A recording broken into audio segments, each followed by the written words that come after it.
Good evening, members. Welcome to the Communities, Housing and Environment Committee meeting, acting as the Crime and Disorder Committee. May I take this opportunity to advise you that we are not expecting the fire alarm to sound tonight. So if it does, please remain seated, and Mrs. Harvey, to my right. It was really hard when I first did this because I always knew you and your single names. So I was thinking, who's Mrs. Harvey? But anyway, Claire will assist the situation and give further instructions on the evacuation of the building if appropriate. Tonight's proceeding will be webcast by the Council, but if anyone else is interested to record these proceedings, can you please let me know now? I ask this question not to stop you, but to merely to ensure that members and other members of the public in the room know that this has taken place. Now we go on to the agenda. Agenda item 1, apologies for absence. Mrs. Harvey, do we have any apologies? None. Just to say that we may have expected Chief Inspector Gardner to have been attending this evening. He's not able to, and I had a conversation with him yesterday, so hopefully I'm sufficiently brief to help you. Thank you. Can't be helped, I expect. Agenda item 2, notification of substitute members. No. Agenda item 3, any urgent items. Nothing's been brought forward to myself, so agenda item 4, notification of visiting members. Would you please like to come forward? Yes, please. I'm Councillor Faye Gooch. I'd like to speak on item 11. Thank you. Thank you very much, Councillor. Agenda item 5, disclosures by members and officers. Are there any disclosures? Members, officers? Thank you. Any disclosures of lobbying? No. Agenda item 7, to consider whether any item should be taken in private. Because of possible disclosure exempt information. Well, we have no yellow pages, so that's really good. Agenda item 8, we now turn to the minutes of the meeting held on the 14th of February, which starts at page 1. Please stop me if there is anything or anyone that would like to correct. Page 2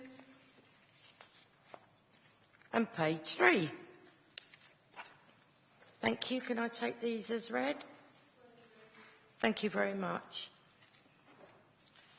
Agenda item 9, presentation of petitions. Mrs. Harvey, is there any?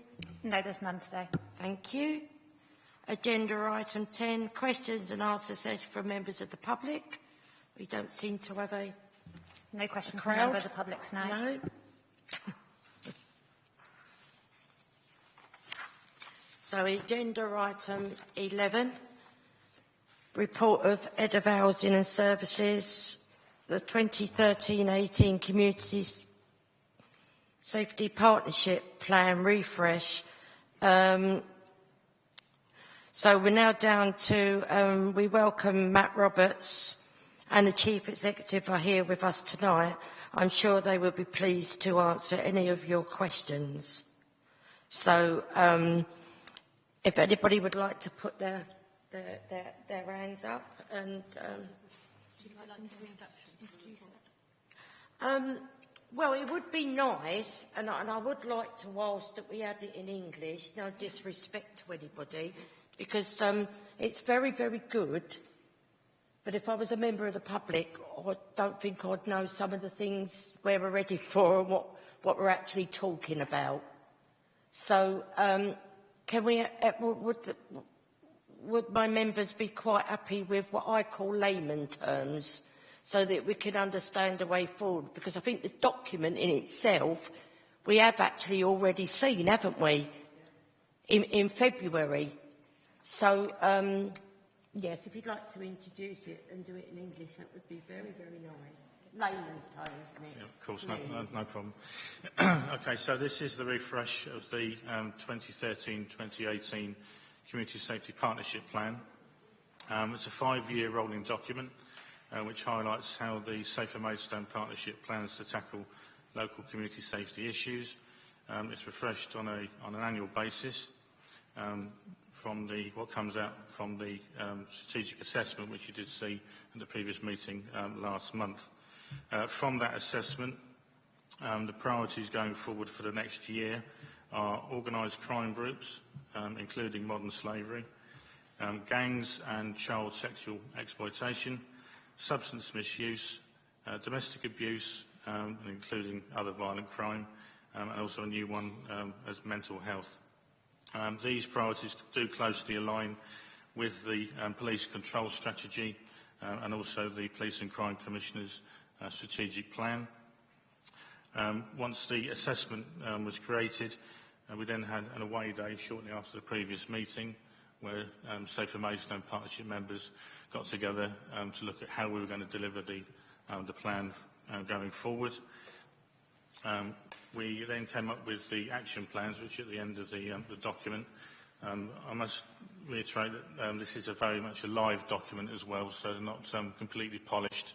And in respect of the domestic abuse subgroup and the action plan for that, because of the new county-wide contract with regarding delivery of those services, this will be put forward to the next domestic abuse subgroup to pad out their particular action plan.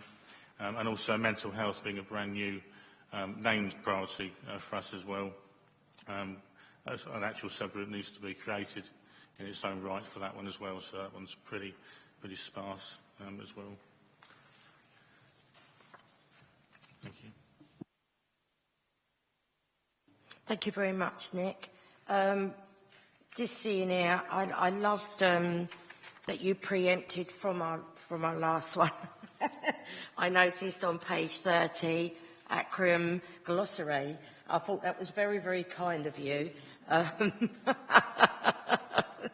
I think that's something that we should carry around with us, so we keep up with it. So thank you for that. Chief Exec, would you like to come in?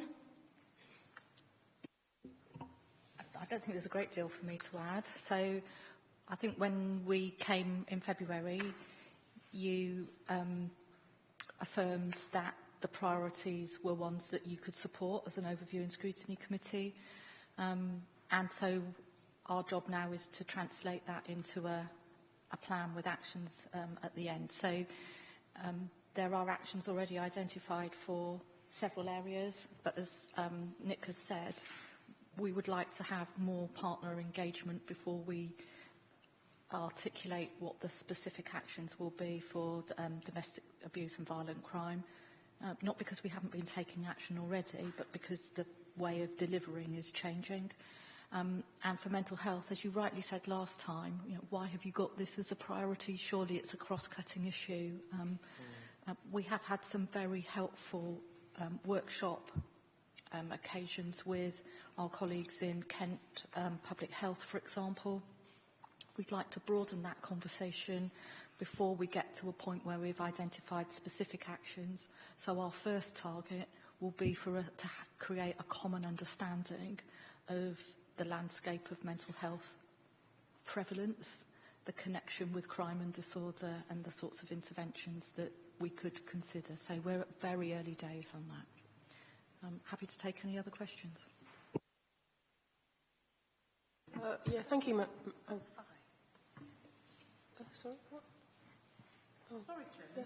Did you want to speaking before we... Sorry. No, Councillor... Yeah, I say myself and Councillor Gooch have already spoken. This is specific questions of the Chief Exec.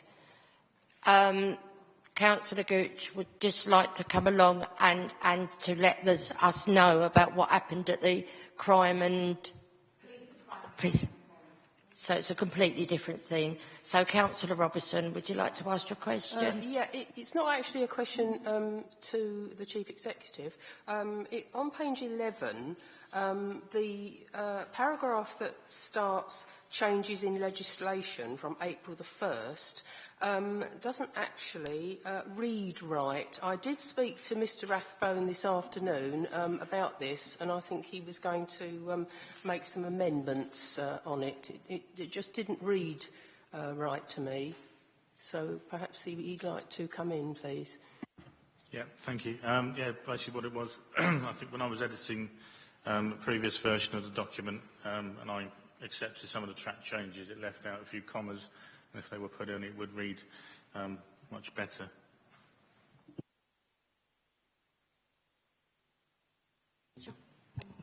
If I could just make a suggestion for the consideration of the Overview and Scrutiny Committee, there may be other parts of the document that perhaps could flow better, and I think when you've had lots of I've no doubt we will have lots of comments this evening, and so what I would like to suggest is that between now and the presentation of the final version of the plan to full council, which will take place on the 12th of April, that we are given a flexibility to be able to make those changes, not change the sense or the actions, but simply do a bit of editorial improvement to the report.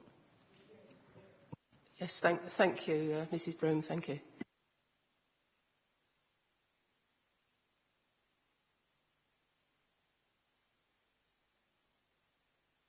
Sorry, I would like to come in with something.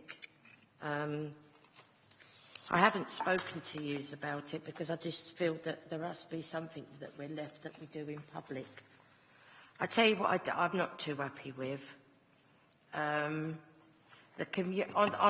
the first page, where we start agenda item 11, I can live with the partnership plan. We'll continue to create a safer communities and deter and reduce crime and antisocial behaviour. I can live with the second thing. It will contribute to the delivery of the strategic plan priorities for Maidstone to be an attractive place for all. What I really can't live with, and I'm always fighting about this, is I can understand a community safety partnership plan also supports good health and well-being. That makes complete sense of what we're talking about. What I can't is enhancing the appeal of the town centre for everyone and providing a clean and safe environment, because Maidstone is a borough. And I get really, really upset when you're completely ignoring rural areas, you're ignoring urban areas, and it says town centre.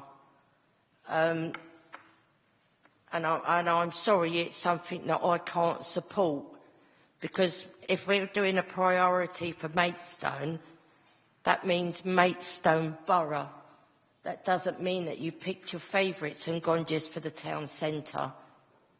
So I'm sorry to say that in public, but it just keeps coming back time and time and time again. So I just wondered why that was put in, and how do you see the community safety partnership plan that actually belongs to Maidstone Borough, not a town centre? Thank you. If I may respond. Mm-hmm. So this is an element that appears in all our committee reports, and the specific role of it is to relate to our strategic plan. Now, I know there's been a lot of debates about exactly how we express our priorities in the strategic plan.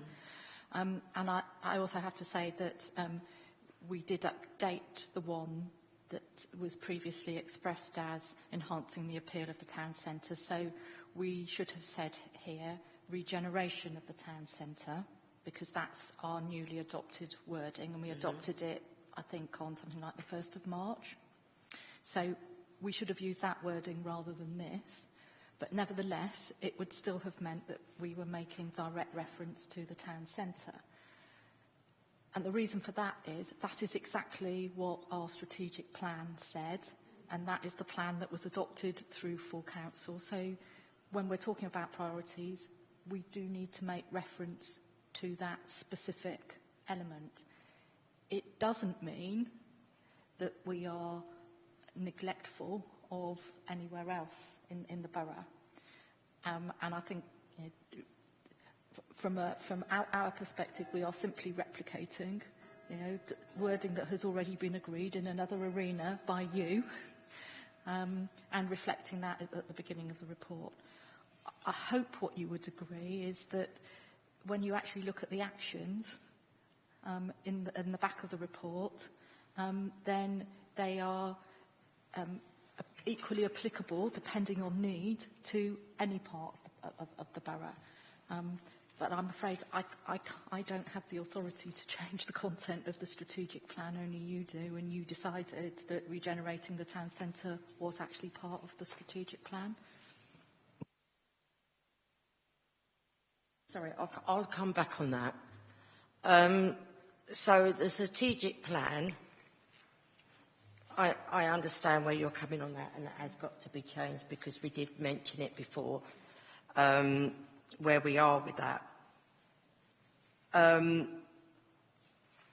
But all I'm saying is, enhance the appeal of the town centre for everyone and provided a clean and safe environment.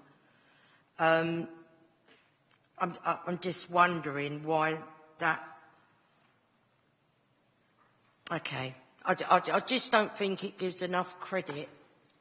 And I think more for our own officers must understand that the town, regardless of whatever we said in strategic thinking, because, and I would question the police if they was here tonight, these people that are doing most of these crimes are living in their houses on our estates before it's even getting to the town centre.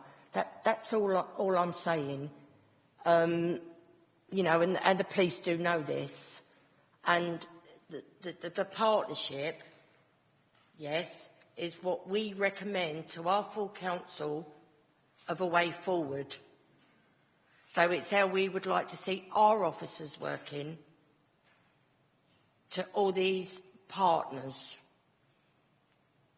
isn't it? Because it's our crime team, yes? So that's all I'm saying. We just need to be careful because we know a lot of these criminals are not actually in the town centre. They start in our sort of wards. And I tell you, it was picked up there, then they're actually in the town centre. So that's all I'm saying. Anybody else who wants to come in on these? Councillor Joy. Just to say, I don't think anyone would disagree with the points you're raising, but when we go back to the report, I think we've got to be seen to be keeping to what's there. So I will support what's in the document. Yeah, you can come after that. Sorry, Councillor Burton, you're next. No, that's okay. I was waiting for the green light. In a sort of continuation of theme that we're discussing, it did strike me in this report that under the violent crime section, pages 19 to 20, whilst I understand the point that is being made about the nighttime economy that is largely Maidstone town centre centric, it does reference a series of actions that are very town centre centric, and if I remember rightly, and this is from memory of 6 weeks ago, so bear with me, but if I remember rightly, there are certainly 3 other wards, to my mind, in this borough that have very closely comparable violent crime rate figures. And actually, funnily enough, we have 4 representatives of those wards here this evening as well. So I think it would be wrong of us not to make mention of the fact that whilst I understand the point that is being made across pages 19 and 20, it would be nice to see and to understand and to hear a little bit more about what is being done to address those same issues in other, particularly other urban wards, and I will confess to a degree of bias in representing one of those wards, but that do also have comparably high violent crime figures.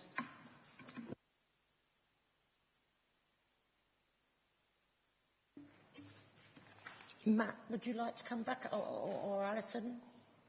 I was just going to make a suggestion, and that is that as we are due to redraft the domestic abuse and other violent crime part of the action plan, then we can perhaps pick those points up there.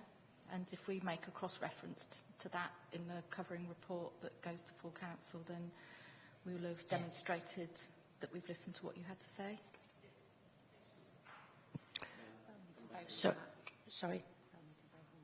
We need to vote on that. Yeah, you need to vote on the amendment to the action plan. So it would be a substantive amendment if you're changing the action plan in this. Or are we talking Okay. I'm not sure that was exactly what. No. So the thrust of what I was suggesting was that in the covering report to full council, we can acknowledge that as we put the action plan together for domestic abuse and violent crime, which currently is blank, that we make sure that we respond to the points that members have made about violent crime in places that aren't the town centre. Sorry, my Yeah, misunderstanding. that's okay, love. That's okay. Councillor Burton. If I may just add to that and say thank you, I think that would be a very good sort of possible avenue forward to address those concerns. The other thing that I was just going to mention briefly, because you mentioned it in your initial comments, because I think I was, again, from memory of 6 weeks ago, the person who brought up why is mental health being treated separately rather than as a cross-cutting issue. Yeah. I'd just like to say, actually, I think that the answer that was given last time to say that it is essentially to give it a prominence in an initial phase and maybe in the future to recognise it as cross-cutting, that to my mind is logical, makes perfect sense. I'm quite happy with that. So I think actually from my perspective, that particular concern, we can put that to bed. Okay, Councillor Mortimer. Yeah, essentially, I totally agree with you about that. And that was I've got a query regarding the mental health issue. And to stopping people with mental health issues going into police custody, do we know who's monitoring that at all, or in any way? I mean, it's probably written down in the latest act, but I'm just wondering who is that? Are we doing it on a local basis? Are the police policing themselves, or...? There is information on the number of times the police use their powers under Section 136 of the Mental Health Act. So we know the numbers. I think in terms of the scoping exercise and understanding the landscape, one of the questions we need to ask is that use something that can be intervened with earlier? And I think moving forward, there's still a lack of clarity around how the police are going to provide that place of safety. If they do use Section 136 of the Mental Health Act, police custody suites from the 1st of April won't be used. I certainly haven't had any feedback at the moment on what's the alternative, and I think that's part of the scoping exercise for us to look at, is earlier opportunities to intervene, to stop that crisis point, and maybe try and support whatever the police are doing with other services to provide that place of safety.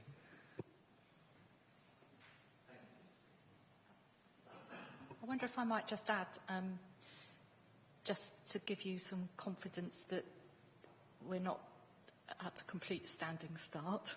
I think it's fair to say, and it's picked up in the bigger report attached to the covering report, about a change of practice that has been made within the community safety unit to bring a slightly different group of people together on a regular basis. So you'll recall last year we said that antisocial behaviour had significantly reduced over a reasonably long period of time, even though we still get fluctuations in that. And so as a result of that, we changed our practice, and we now bring other people to the table when we're having the weekly meeting on particular cases. And that includes on many occasions, our colleagues from, for example, Children's Social Services and other parts, so that we are more systematically, not perfectly yet, picking up where there is a mental health component.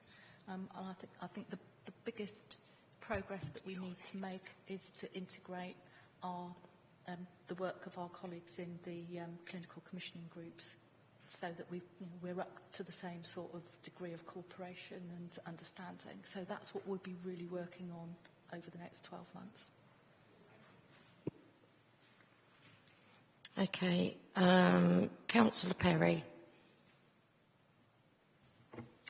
Thank you, Madam Chairman.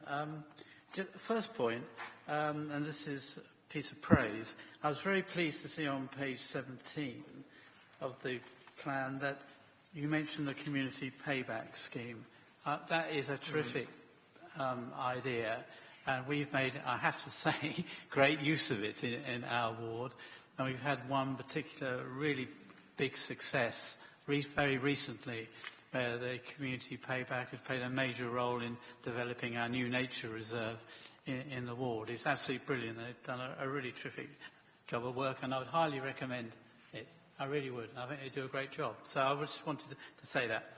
Now, just a couple of points, and I've got to say I'm down in the weeds here a bit. So, and I think some of the drafting just needs tightening up ever so slightly. Now, there's one that rather amused me was on page 13, where you do list the bullet points, which I don't disagree with at all. But when you get to the one that supports initiative that reduce pressure on policing due to mental health, it seemed to imply the subordinate clause that the police had a mental health problem. So, and of course, I'm sure they don't. Well, I hope they don't. Anyway, so I think that needs something like support the prioritisation of mental health in order to reduce pressure on policing, but probably get you round that. It's just, I'm sorry for the nitpicking on the English language. And the other one is on page 10. And again, I think it's fine, but where the road safety was a curious one, where you've taken this off the prioritisation, because when you go further on in the report, it says it's the highest cause of unnatural death in the borough. So if that's quite a high priority still.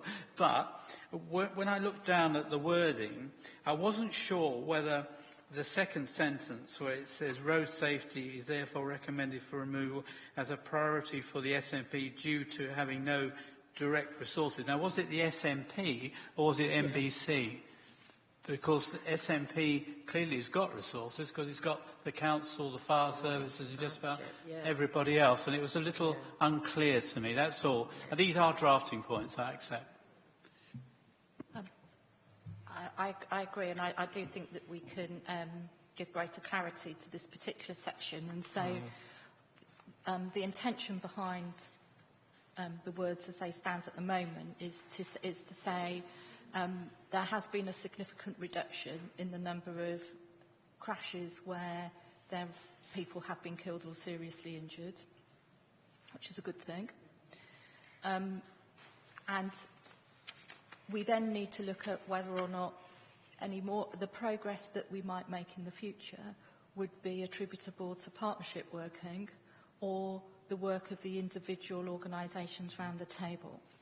And I think our conclusion is that it will be the individual organisations. So the County Council will continue to have responsibility for engineering solutions and for road safety education. And the police will continue to have responsibility for enforcement. Those activities are well established and clearly over the last few years have had a positive impact, and therefore that work will continue, but the partnership angle doesn't need to have as much priority. So I totally take your point. If we were to redraft things, we could make that clearer. And I just ask you to say whether or not what I've described makes sense to you, and if it does, we'll reflect that in the wording. Yeah. You happy with that, Councillor Perry? Yeah, just the second point, or if it was on the, you need to, I think, redraft that bullet point on page 13. I think it's a fairly simple way of doing it. Yeah, I agree. Okay, fine. Thank you. So I think this goes back to what we were just saying at the beginning. We just need it in English. Okay, next. Councillor Bernard, you're next. Thank you, Madam Chair. The first one I'd like to draw attention to is on page 6, item 4.1. It says that there's going to be new plans delivered under the umbrella of the Safe to Maidstone Partnership via the subgroup set up for each priority. A new subgroup will be formed for mental health, and the current community resilience subgroup will be reformed into 2 other separate ones. And on page 10, it's got a list of what I presume is 5 groups or subgroups. What I'd like to know is who sits on these groups and who appoints them.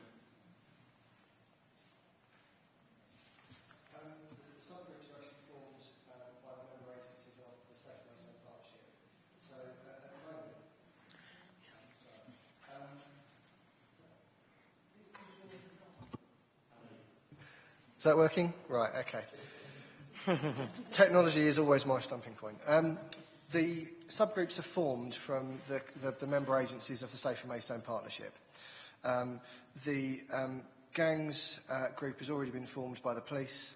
There's a range of organisations that sit on that, from schools, children's social services, the early help departments, and a range of other organisations. And it's around information sharing and identifying opportunities to intervene where young people have been identified as being part of a gang, and obviously the police activity in dealing with gang activity in Maidstone.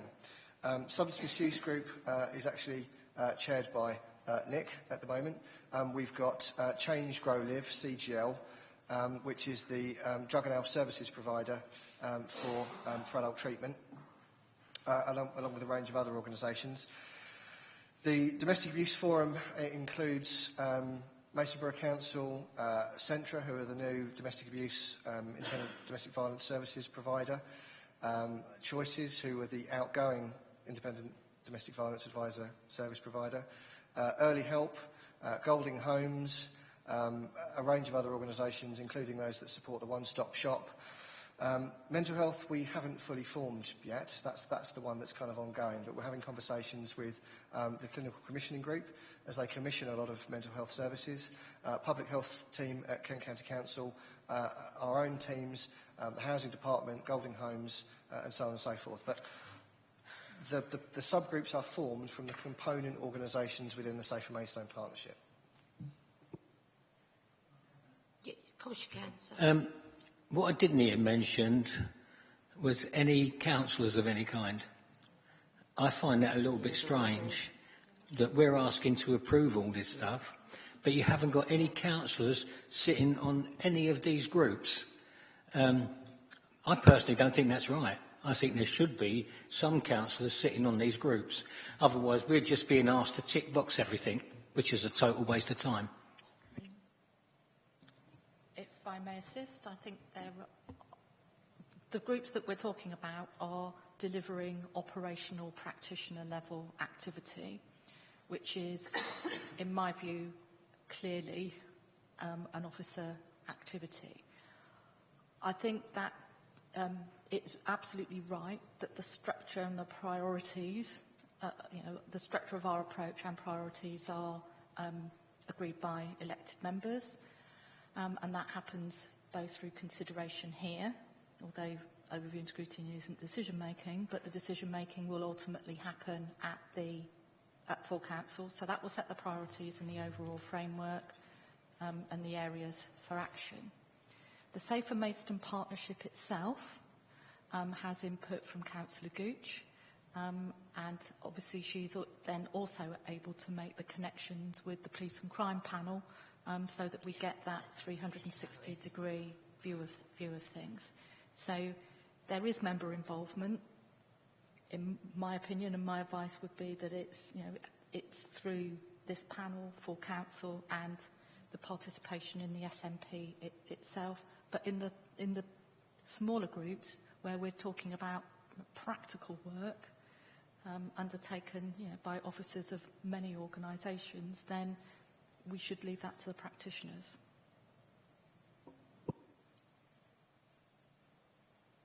Can I, I still don't agree with it.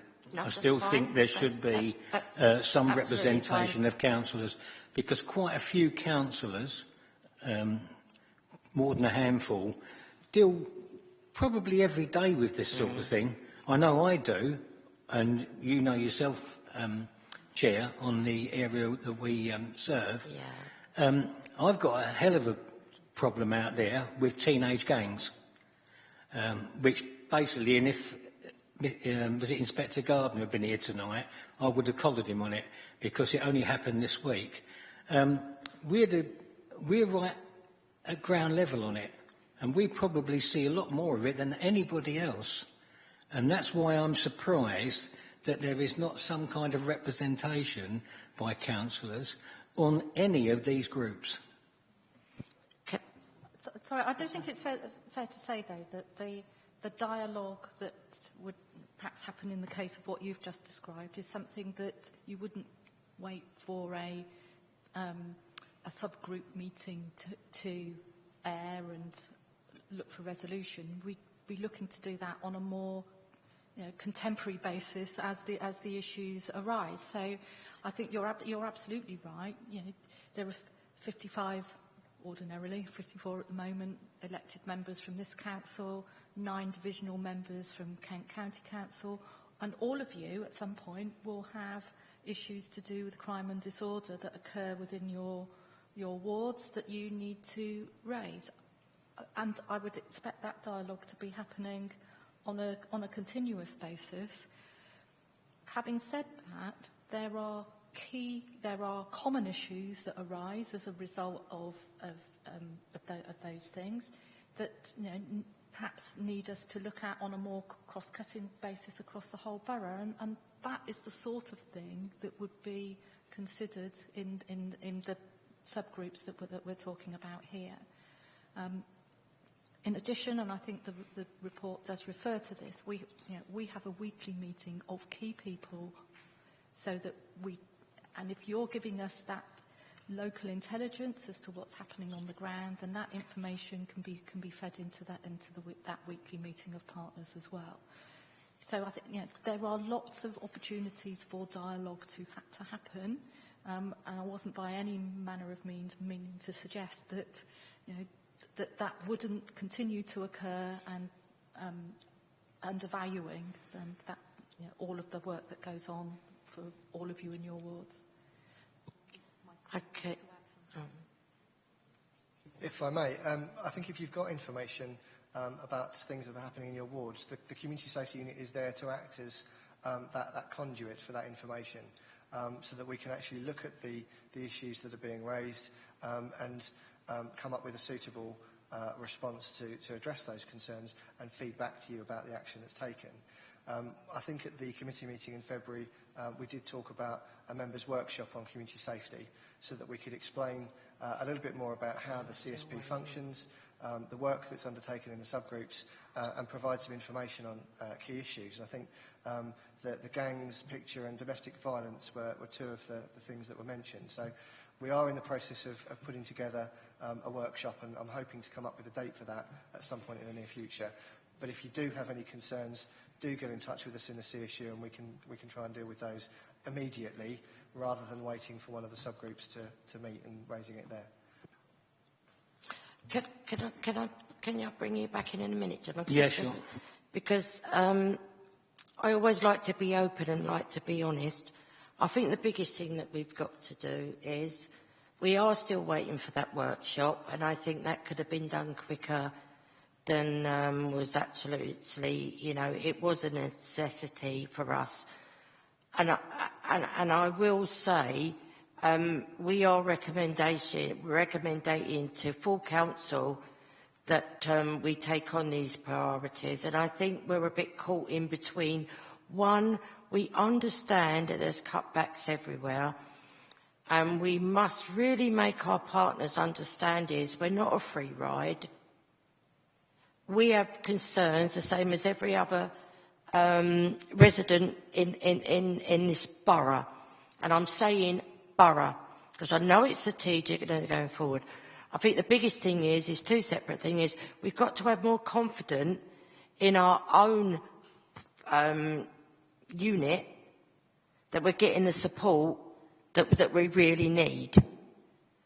And I think that's something our officers can take away with them today, because I don't know whether that is down to the Safer Maidstone Partnership or support that we actually get from our own officers. And I think that's the two that I think is getting a bit cross-referenced, because to me, yeah, it's a brilliant report, absolutely fine, but we also know what's going on in our wards, and I don't think we're feeling that goes across in this report.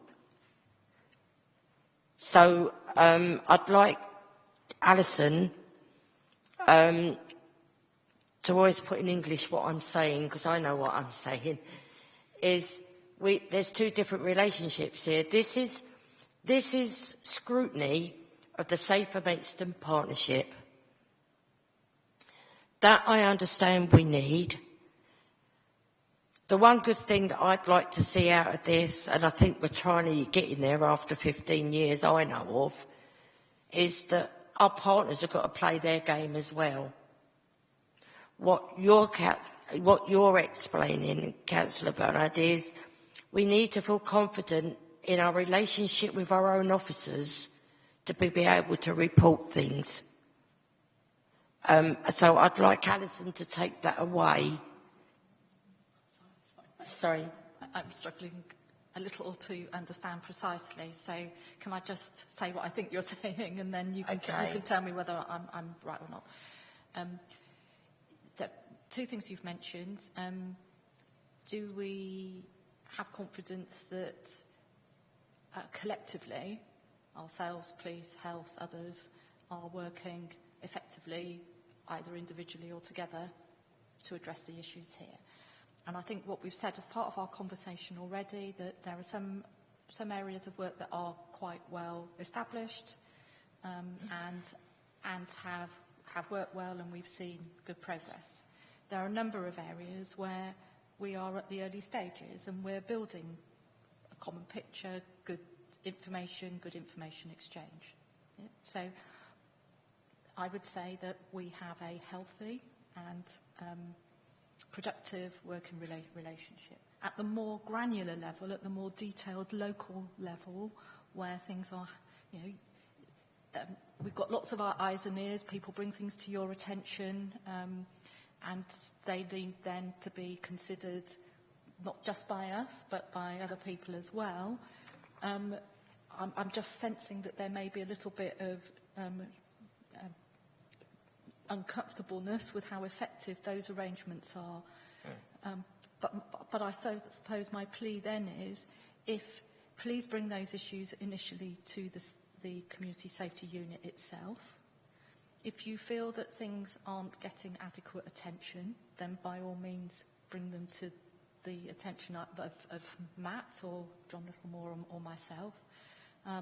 There will be occasions where we have to make difficult judgments and say, no, we're not going to do something, or yes, we are, but we're going to do it at a different timing, or whatever. But if you've got a problem with that, then let me know. I can just, sense your body language, and it seems like I might have missed the point. So can you just perhaps fill me in on what it is that you are? No, okay.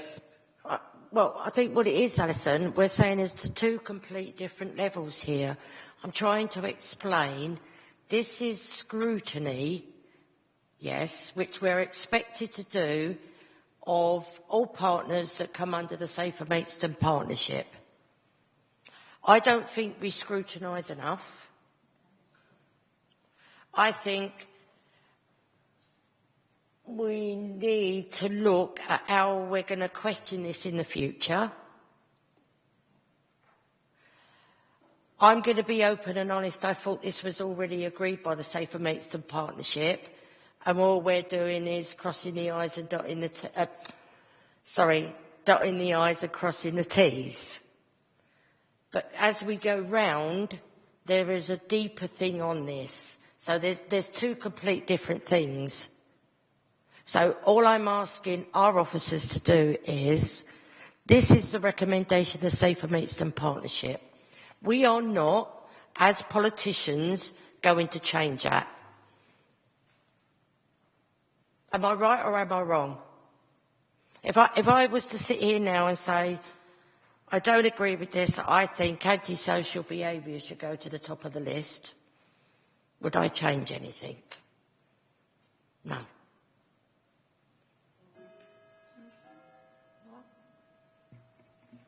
Councillor.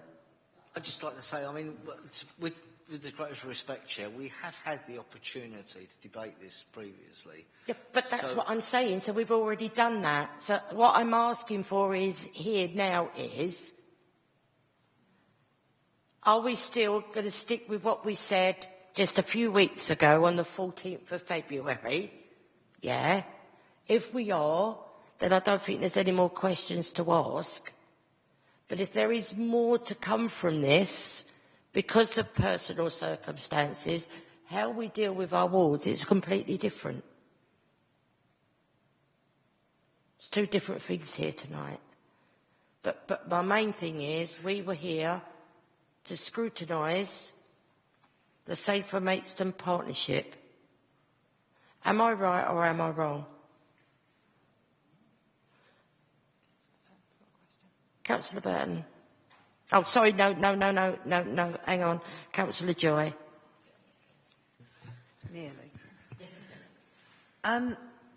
Yeah, since I indicated to speak, which was straight after Councillor Barnard, I must admit, when I read the report and I read about partnership working, which we'd already agreed, yeah. In the back of my mind, it did come up, we're part of that partnership, members are part of that. Mm-hmm. And what I was going to say was, before it does get to that level where they're sitting round the table, I know I'm probably a pain in, I don't know his other name,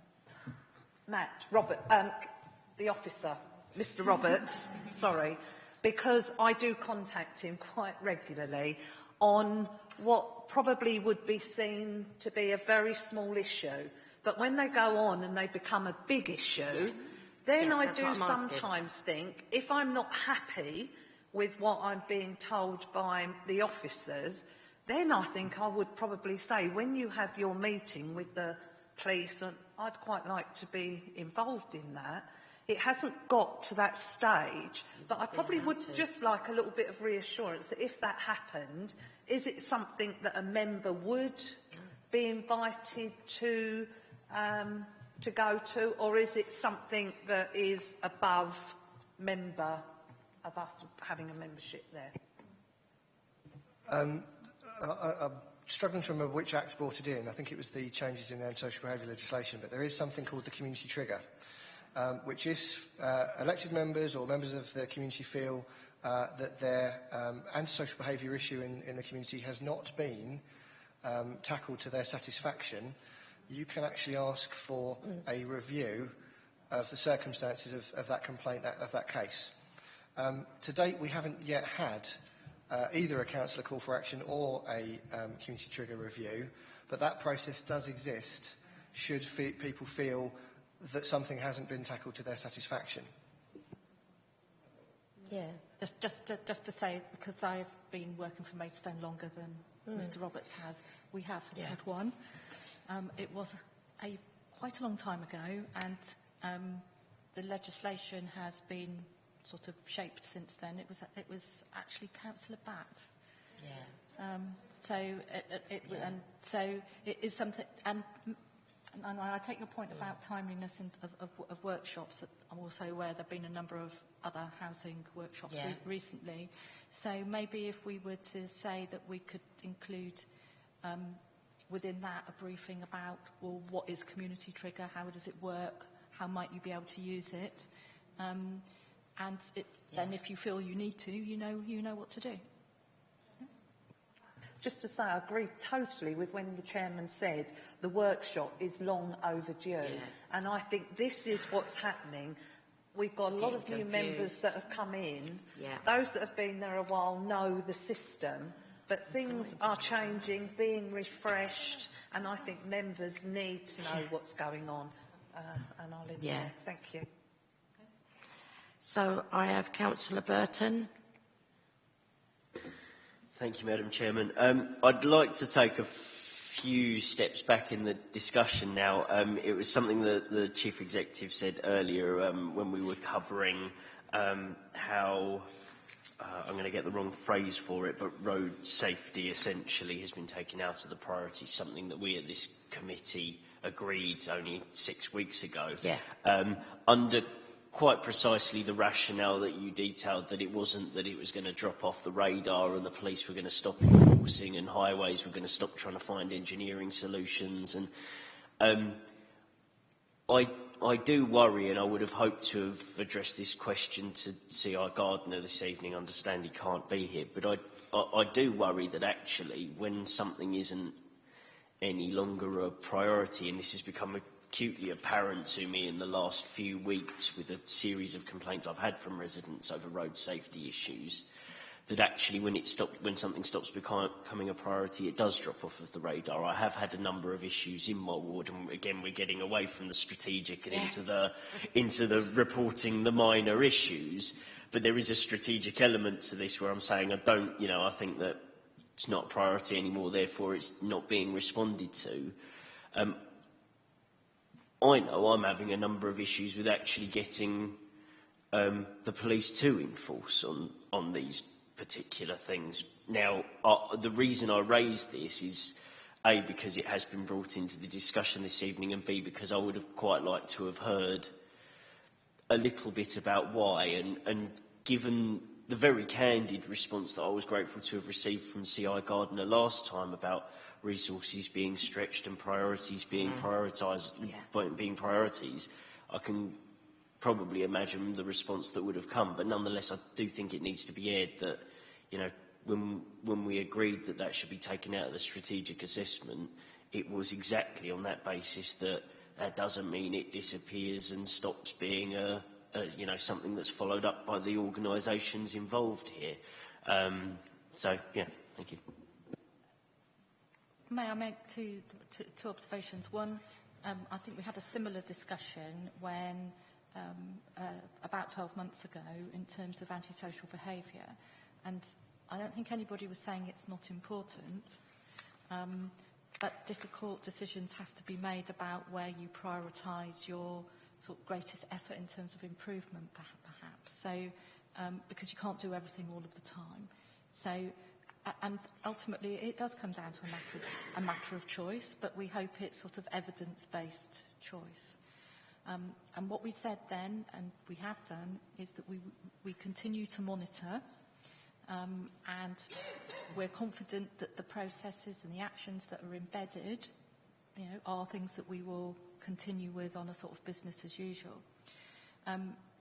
In response to your observation that it would have been good to have had a reply directly from the police, we can certainly ask for that to be provided to you in writing, but I do think you're right to say that resources are finite, and we know that threat, risk and harm is the basis upon which the police prioritise, and also in terms of threat, risk and harm, particularly to vulnerable people.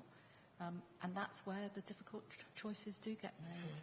And, when you're making the distinction between do you put effort into protecting children from being abused in one way or another, or enforcing speed limits, then it is a difficult judgment to make.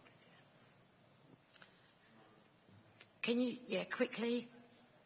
Thank you. Yes, I quite agree, understand what you're saying. I think there's two things there. Firstly, you're talking about sort of the monitoring of it, and this actually comes from a conversation that I was having with Mr. Roberts earlier. It's actually, we need to have these incidents reported in order so that the monitoring can occur and so on and so forth. So a bit of a sort of public plea there. And secondly, it's actually it's very easy for all of us to sit around this room and understand that, yes, prioritisations are being made and resources have to be directed somewhere.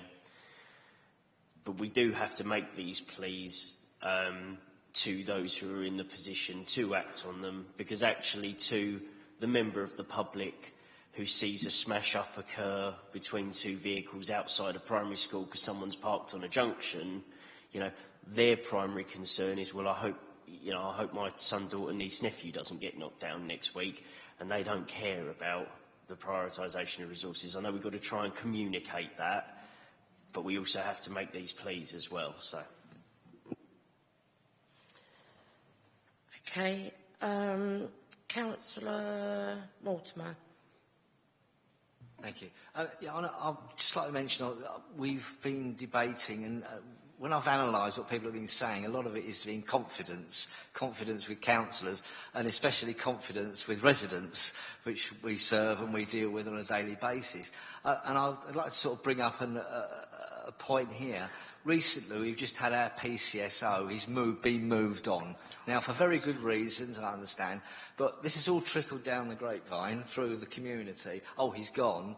Who do we talk to now? So that confidence level has completely dropped in the area. The network has sort of fallen apart where we are, and it's a very, very good network. I can't say to people, oh, our new PCSO is so-and-so, because I haven't been told. And it's extremely frustrating when you can't do this.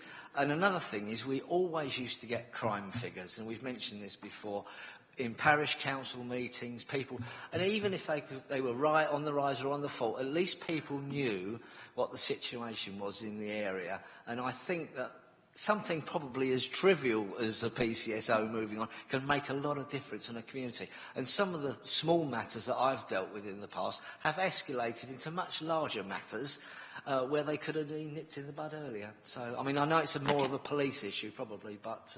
Yeah. No, so before I ask anybody else, this is all just going back to what I'm trying to understand. I'm sorry, everybody. I think we've all got a bit of a problem somewhere in our wards, but this is the Safer Maidstone Partnership that we're recommending, which we all basically really agreed with back in February. So, where is it we're going to go on this? Do I ask for people to put their hands up now and say, yes, this is the priorities, this is what we would like our Chief Exec to do on our behalf, on this partnership with our officers? Do we recommend that? But I think our other stories is something completely different, and I need to know where I can go for this to all to be expressed. Am I wrong in thinking that? We're all intelligent people, we understand strategics, and we understand that money is really, really tight. But there's also the other side of us that says we're representing our people. And we don't live in a bubble. We know exactly what goes on outside our front doors, and we need someone to listen to us. So two complete different things here. Well, I've got a list, sorry. I'll put myself on that list just to make sure I got Councillor Perry. I wasn't trying to be pressing. So no, sorry. Well, let me say straight away, I wasn't at the 14th of Feb meeting, but I totally agree with what you're saying, actually. I was listening to the debate and I was thinking, I got confused here, so I wasn't actually sure what I was sitting here for, because we got a report on the Community Safety Partnership, and yet we seem to be, I know I made a mistake, I went down in the drafting weeds, but it was still on the plan. But we seem to be drifting into all sorts of other issues, which aren't really agenda items for tonight. I mean, I respect them, don't get me wrong, I fully understand them, but what we're being asked to agree is something quite straightforward, and those priorities I think you've all agreed, and I have no problem with them. They seem to be eminently sensible to me. And I think we should be disapproving this very good plan, actually. I mean, I'm looking for something. I realise some of the drafting could be changed, but I think the plan is excellent. And I think it's factual. You know, you're saying what you want to say. You've got your priorities up front. That's all we need, I think. So I'd like to cut to the chase on it. Sorry. Sorry, Alison, just before you come in, I've got one more speaker. I've got Councillor Joy.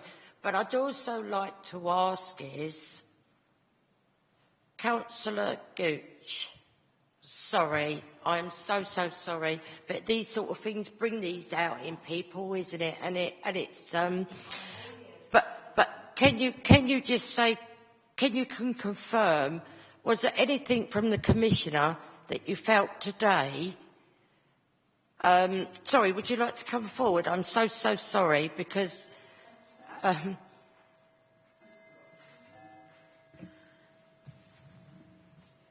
Is there a message from the Commissioner today who says that these priorities should be any different? What I would like to say is that I think, as we found from the strategic assessment at the February meeting, that it was really in line with what the Commissioner wants to do. This is what we're doing. And the actions here are, well, the pattern for it will be in the paper before you. And to me it seems, from what the Police Commissioner says, it seems totally in line.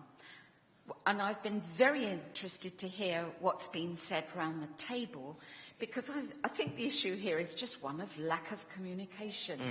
It really is.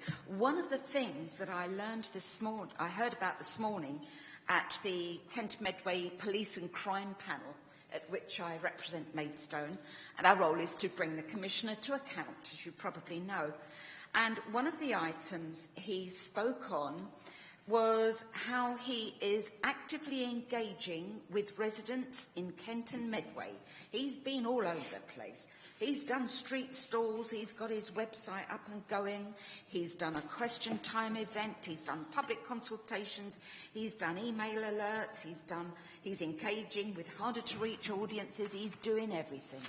However, I do wonder whether it could be useful if you wanted him to come here, because he would be willing. He actually sat there this morning, he said it in previous meetings I've been to, that he would be willing to go to any parish council meeting, and because he does get it in the neck an awful lot with some of the East Kent parish councils. They've got some quite serious problems, actually. And there was a danger, funnily enough, that this morning's meeting was almost getting a bit too parochial. They were really concentrating on issues in East Kent. And I was thinking, what about Maidstone? But the whole point is one of communication. And I'm sure that he would be more than happy to come here, if he's more than happy to go to any other parish council. And in fact, I think he would be willing to meet with any single councillor, or just come along and speak to the officers in the Safer Maidstone Partnership. His door is very, very open. Don't forget, he's in his first year. And I think some of us around the table this morning was thinking, yeah, this is all good, isn't it? It's his first year, he's got it all out there, he's doing it all, got all the right words. What we need to watch, of course, is how that pans out over the next year and the year after that. And I'm afraid I would very much like, well, not afraid, I would hope that I still have the opportunity to be the rep for on the Police Commissioners panel for next year, because I would really be very interested. But whether or not I am, that's beside the point. The point is that the opportunity is there for you if you want to ask him. I'd still like to add a little bit on at the end when you finish this item, because I'd like to give a tiny bit of feedback on some other stuff that he said, but directly related to what you were saying. No. That was very, very helpful to me, because I think this is a far bigger picture that we've come up with tonight. So thank you very much. I would like to bring in Councillor Joy, but after I've done this, I'd like to say that is it. On the subject that we're looking at this partnership and the strategic side of it, we do our voting, but I think afterwards, I'm sure we'll have a sit down and have a talk with our Chief Executive with the bigger picture of what we're actually picking up on here tonight. Okay? So, Councillor Joy. You've summed up what I was going to do. I was going to ask if we could now come to agree to the recommendation. Okay. and to say afterwards that the 2 points that was raised, and I know one was about the workshop, and now it was a long time ago, I can't remember the first one that the Chief Exec made notes on, but I'd like to move the recommendation on page 4. Okay. Sorry, I'm sorry to interrupt, but I wonder whether it might help to, given the gist of your conversation, just to add a few words to the end. And I feel slightly uncomfortable because I'm not a member proposing this, but it seemed to me that what you were saying was that the recommendation plus subject to redrafting to improve the clarity of the document. Yes, sorry. Maybe if we just put it in that broad terms, then we don't have to recount every detail. And then I do have a couple of other suggestions to make about the broader points that you were raising, but maybe we could take that after, Can we do that? After this. Can we do that afterwards, please? Okay. Okay. So, oh, sorry. You're going to change your... Thank you. You're proposing, with them changes... Did you get them? Yeah. So, are members happy to agree that the 2013 to 18 Community Safety Partnership Plan refresh is recommended to Council for adoption and implementation by the Safer Maidstone Partnership and its priority subgroups, subject to redrafting to improve the clarity of the document? Yes, everybody agree? Seconder, please. Councillor Perry.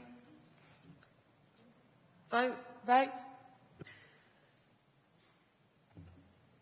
Thank you very much, members. Thank you. So I now we're asked our visiting member just to catch up on etc. from the meeting this morning with the Commissioner. Thank you very much, Chairman. I won't take up too much time, but I do think, really, I'm afraid I find that this committee is perhaps the best way that I can feed back from what the Police Commissioner is, because that way we're getting to the very top of the tree, to the actual engine room, says me, pointing to my officer colleagues from the Strategic Maidstone Partnership, Safety Partnership, because that's where the work's done, and I see the guy that does all the thinking. And I think there needs to be a bit more joined-up thinking here. A little bit of good news to cheer you up, and I was very concerned to hear about there being a lack of PCSO in your area, Councillor Mortimer, because the Commissioner has reassured us on more than one occasion about the additional PCSOs that we're getting, a significant additional number. And I'd be happy to speak with you out of the meeting about how we can take that forward to save time now, because I'm hearing one thing from him and I'm hearing another thing from you. There's a Kent Volunteer Police Cadets. The Police Cadets are a national scheme. But as far as Kent is concerned, they've taken it up, or the Commissioner's taken it up. He's put some money into it, and so has KCC. It's for young people aged 13 to 17, regardless of their background or whatever. And it's just a way of getting them into good habits, if I can put it like that, whether it's to make them more employable, to give them life skills, but also to help them to be part of the community. Hopefully some of them could go on to become policemen, but that's not the fundamental object of the scheme. It's to just help them to get more involved. So a new one, he's got various schemes dotted around Kent, these cadets, and there will be there is a new unit in Maidstone. It was launched this month. So that's a bit of good news. He's also going to employ a youth ambassador. Now, before you take in a deep breath, fear ye not, the person will be an adult person to advocate youth issues. So I think we've all got some memories there. And I think everybody around the table this morning paled, but it's okay, it's not what you're thinking. Briefly, I'd like to just quickly mention the Section 136, where it won't in future be possible to hold people in the police cells. Now, it's work in progress. Where it applies to children, that's sorted. Children, people under, well, forgive me, I don't know, I think it's under 18. That's okay, they've got that organised, but where it is work in progress is adults. And interestingly, the Commissioner was saying that actually the NHS, they are the ones who commission the right services. They have got the money, but some of them just haven't, some of the CCGs just aren't, they haven't got enough willingness to commission the right services. And he is trying to influence that. I think I'm right, Chief Exec, if I may mention it, because he did mention the Kent Medway Partnership Trust. Health, what's that board? Help me. Can you think what it, I'm sure you're on it. It may be the Health and Wellbeing Board, the West Kent one, are we talking about?